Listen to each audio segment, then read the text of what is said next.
성경에 근거한 10가지 재정 원리를 먼저 알아보겠습니다. 첫 번째는 돈을 사랑하지 말고 하나님만 바라보자입니다. 만몬의 영을 뽑는 것이 재정의 첫째 되는 원리라고 하였습니다. 내 마음속에 있는 욕심의 영을 몰아내고 하나님의 말씀으로 채워야 합니다. 관련 말씀을 읽어보겠습니다. 히브리서 13장 5절입니다. 돈을 사랑치 말고 있는 바를 족한 줄로 알라. 그가 친히 말씀하시기를 과연 너희를 버리지 아니하고 과연 너희를 떠나지 아니하리라 하셨느니라. 디모데전서 6장 10절을 읽어보겠습니다.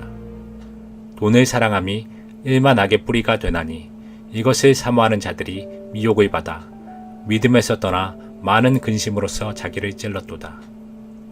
두 번째는 돈을 추구하지 말고 지혜를 구하라입니다. 잠언서에는 지혜가 제일이라고 하였습니다. 지혜는 하나님을 경외하는 것이고 명철은 악에서 떠나는 것이라고 성경을 말씀하고 있습니다. 지혜를 얻으면 물질도 하나님의 도구가 될 수 있습니다. 그 지혜가 우리의 길과 행위와 또 하는 일을 잘 인도해서 청지기의 자세로 하나님을 위하여 재물을 쓰게 할 것입니다. 성경에는 돈을 쫓거나 속히 부자가 되려는 행위를 금지하고 있습니다. 지혜가 있는 사람은 하나님 밖으로 나가는 것을 막아주기 때문에 예수님 중심으로 살 수밖에 없습니다. 우리는 세상 지혜를 얻으려고 노력하지만 성경에서 이야기하는 지혜는 하나님의 완전한 지혜를 말합니다. 이것은 하나님께로 오는 성령의 영감으로 우리가 기도할 때 받을 수 있습니다. 그렇기 때문에 만몬의 영을 우선적으로 제거해야 한다고 계속해서 강조를 하였습니다. 지혜는 우리의 재능을 파악하고 그 재능을 살려서 하나님께 영광을 돌리지를 않은 행위입니다. 지혜는 마치 머릿속에 뇌와 같은 기능을 하여서 우리의 재능을 갈고 닦도록 격려할 것이고 우리를 부지런히 움직일 수 있도록 독려할 것입니다.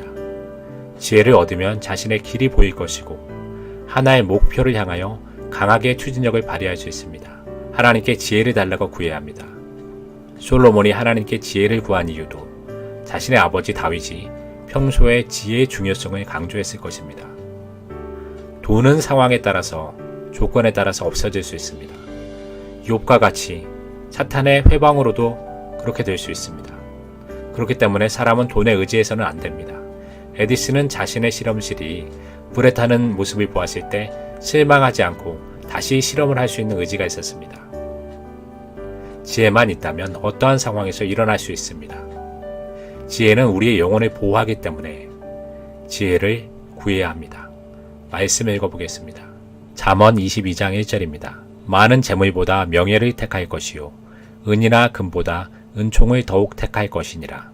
세 번째 재정 원리는 먼저 그 나라와 그 의를 구하는 것입니다. 영적인 부를 우선적으로 얻고 그 다음에 물질의 부를 얻어서 선한 일에 힘쓰도록 해야 합니다. 예수님께서는 먼저 그 나라와 그 의를 구하라고 하였습니다. 이 세상을 살아가는 목적은 돈을 많이 벌어서 호의호식하는 데 있지 않습니다. 예수님의 십자가를 따라서 고난을 받으며 다른 사람을 위해서 헌신하는데 그 삶이 의미가 있는 것입니다. 예수님은 기도를 가르쳐 주실 때 세상적인 것을 구하는 것은 세상 사람들이나 구하는 것이라고 하였습니다.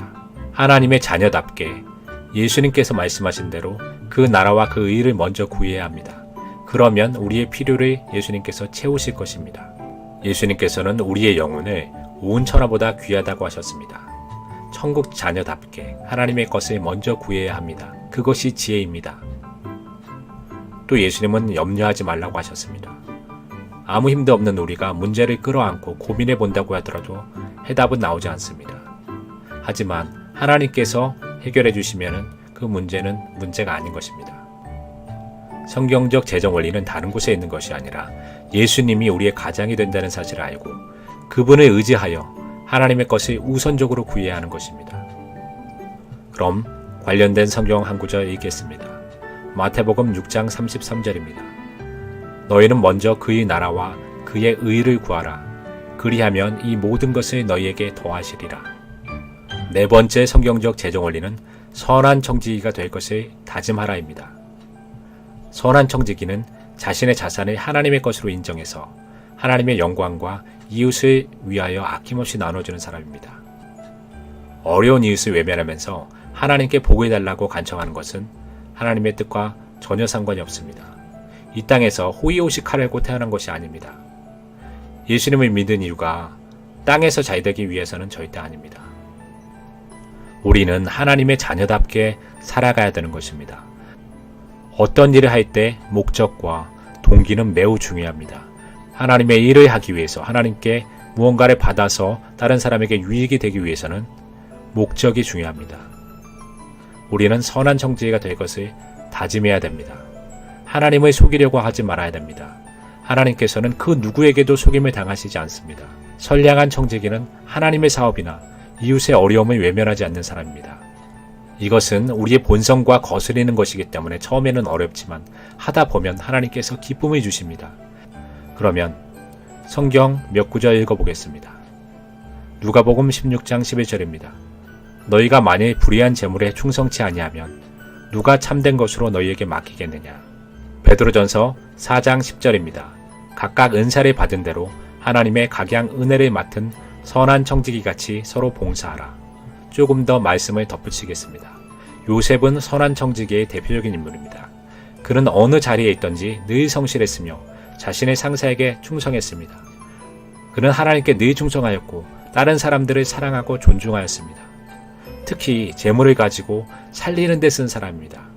굶어 죽은 사람을 위하여 곡식 창고를 열어서 애굽뿐 아니라 세계의 수많은 사람들에게 양식을 공급하였습니다. 선한 청지기는 바로 이러한 것을 말하는 것입니다. 성경적 재정 원리의 5번째 원칙은 부지런한 사람은 부의 씨앗을 가졌다는 것입니다. 게으른 사람은 결국은 패망할 수밖에 없습니다.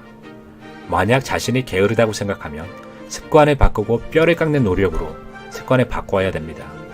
육적으로만 부유한 것이 아니라 영적으로도 부유한 사람이 되어야 합니다. 영과 육은 같은 원리의 지배를 받습니다.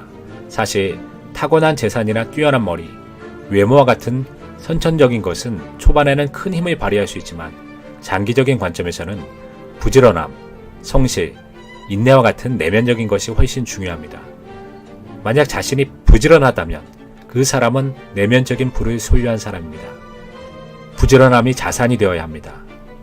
부지런함이 영육 간에 부를 가져다 줄 것입니다. 이와 같이 부자로 태어났지만 게으른 사람은 집안도 말아먹고 자신도 망칠 가능성이 큰 사람입니다. 각종 뉴스에서 이러한 소식을 많이 듣습니다. 지혜로 계획을 세우고 그것이 될 때까지 부지런하게 일하고 하나님께 기도하는 사람이 되어야 합니다. 잠언 11장 16절입니다. 유덕한 여자는 존영을 얻고 근면한 남자는 재물을 얻느니라. 잠언 12장 27절입니다. 게으른 자는 그 잡을 것도 사냥하지 아니하나니 사람의 부귀는 부지런한 것이니라. 6번째는 긍정적인 말은 씨앗이 됩니다. 말이 씨가 된다는 말을 많이 들어보았을 것입니다. 기독교는 말의 종교입니다. 예수님께서는 우리의 말로 우리가 심판을 받게 된다고 하였습니다. 말은 씨앗과 같습니다. 우리가 부정적인 말이나 다른 사람을 원망하는 말을 하면 그대로 우리에게 심겨져서 악영향을 줄 수 있습니다. 무엇이든지 심으면 그대로 납니다. 악한 말을 많이 하면 그것은 자신과 자신의 자녀들에게 돌이킬 수 없는 악영향을 줍니다. 말은 습관과 같기 때문에 말에 주의해야 합니다. 말에 허물이 없는 사람이 의인이라고 야고보서에서는 말하고 있습니다. 어떤 사람이 다른 사람에게 안 좋은 말을 들었는데 그것이 그대로 되었다고 합니다. 그래서 자신의 친구가 너무 미워서 생각하기도 싫다는 이야기를 들은 적이 있습니다. 그 말을 듣고 말이라는 것이 사람의 생사를 쥐고 흔들 수 있다는 생각이 들었습니다. 늘 부정적인 말이나 믿음 없는 말을 뱉으면 그 말대로 될 수밖에 없습니다. 우리의 말이 항상 긍정적이고 하나님에 대한 확고한 믿음으로 이루어진 말이라면 말이 씨앗이 되어서 이루어지는 일을 보게 될 것입니다. 이것은 세상의 정욕을 구하는 것과는 다르다는 것을 잊지 말아야 합니다. 관련 말씀을 읽겠습니다. 내가 너희에게 이르노니 사람이 무슨 무익한 말을 하든지 심판날에 이에 대하여 신문을 받으리니. 마태복음 12장 36절. 7번째는 자신이 물질의 할례를 받았으면 야베스의 축복을 구하여 자신의 지경이 넓어지기를 기도하자입니다. 야베스의 기도가 물질의 할례를 받은 사람들에게는 더없이 영적인 기도가 될 수 있습니다. 야베스의 기도에 대한 이야기는 이 자리에서는 길게 하지 않을 것입니다. 다만 무일질의 할례를 받은 사람에게는 이 기도가 영적인 기도가 될 수 있습니다. 왜냐하면 하나님께서 우리에게 복을 주셔서 우리의 사역의 지경이 넓어지고 하나님의 손으로 우리를 도우사 원수의 해방으로 인한 불안함과 낙심을 물리쳐서 우리에게 환난과 근심을 벗어나서 하나님 안에서 담대하게 해달라는 기도를 한다면 그 기도는 영적인 기도가 될 수 있습니다. 무일질의 할례를 받으면 무일질은 하나님의 좋은 도구가 될 수 있습니다. 무일질의 할례를 받지 않으면 무일질은 우리의 영혼을 파괴할 수 있지만 요셉처럼 무일질의 할례를 받으면 이것은 좋은 도구로 쓰임받을 수 있습니다. 관련 말씀을 읽겠습니다. 야베스는 그 형제보다 존귀한 자라. 그 어미가 이름하여 야베스라 하였으니 이는 내가 수고로이 낳았다 함이었더라. 야베스가 이스라엘 하나님께 아뢰어 가로되 원컨대 주께서 내게 복에 복을 더하사 나의 지경을 넓히시고 주의 손으로 나를 도우사 나로 환난을 벗어나 근심이 없게 하옵소서 하였더니 하나님이 그 구하는 것을 허락하셨더라. 역대상 4장 9절에서 10절. 여덟 번째 성경 원리는 하나님의 것은 하나님께, 가이사의 것은 가이사에게로입니다. 신앙은 기본에 충실한 것입니다. 신앙적인 재정 원리도 기본에 충실한 것입니다. 모든 것을 주신 하나님께 무일질을 드리는 것에 대해서 인색해서는 안 됩니다. 11조와 감사헌금은 우리가 가진 모든 것은 하나님의 것으로 인정한다는 의미의 믿음의 행위입니다. 하나님께서는 억지로 하지 말고 즐겨내는 자를 사랑하신다고 신약 성경에는 나와 있습니다. 이것은 무일질뿐 아니라 우리의 시간도 포함될 수 있습니다. 시간이야말로 하나님께서 주신 가장 큰 자산입니다. 다른 것은 차이가 있다고 하더라도 시간은 모두가 동일하게 주신 하나님의 선물입니다. 대통령이나 재벌이나 보통 사람은 모두 하루 24시간을 가지고 있습니다. 무일질뿐 아니라 시간의 허물도 하나님께 온전히 드려야 합니다. 관련 말씀을 읽겠습니다. 각각 그 마음에 정한 대로 할 것이요 인색함으로나 억지로 하지 말지니 하나님은 즐겨내는 자를 사랑하시느니라. 고린도후서 9장 7절. 성경적 재정 원리의 9번째 원리는 아브라함과 같이 복의 통로가 되자입니다. 물은 고이면 썩습니다. 돈도 흘러가야 되는 것입니다. 돈이 자신에게서 이동을 하지 않는다면 그것은 복의 통로가 아닙니다. 하나님께서 우리에게 복을 주시고자 하는 이유는 우리가 다른 사람의 복의 통로가 되시기를 원하기 때문입니다. 우리가 잘나서 하나님의 공급을 충분히 받는 것이 아니라 우리에게서 필요한 양식이 다른 사람에게로 흘러가기를 원하시는 것입니다. 이것은 물질적인 것만 아니라 영적인 복도 흘러가서 다른 사람들이 예수님께 많이 나올 수 있게 해야 합니다. 관련 말씀을 읽겠습니다. 내가 너로 큰 민족을 이루고 네게 복을 주어 네 이름을 창대케 하리니 너는 복의 근원이 될지라. 창세기 12장 2절. 10번째 성경적 재정 원리입니다.